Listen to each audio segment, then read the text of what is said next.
Divardaki şekil kimindir ana? Bala ol qəhrəman dayındır sənin. Niye gelmir bize nədir sırrana? O her gün semadan seyir edir səni. O şəhid olubdur vətən uğrunda. Ruhu semalarda göylerde gəzir. Mən də gedim qalım onun yanında.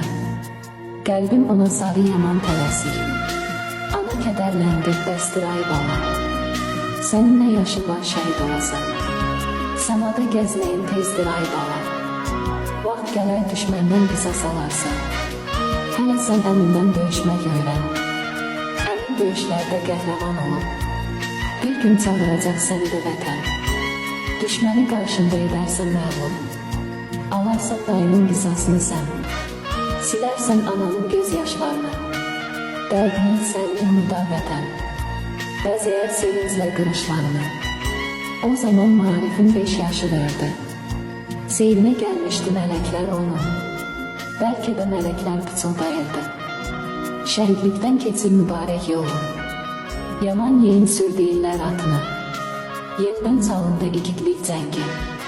Milletin toz basmış qəlb saatını. Zəfər müjdesiyle açıldı rəngi. Belə bir misal var ata babadan. Dayısına oxşuyor igid oğullar. Qisasçı Maarif gözlərində qan. Dünyanı eylədi düşməninə dar. Düşmən səngərinə girdi qorxmadan. Qarşısına çıxan düşməni boğdu. Birdən gözlənilməz onu arxadan.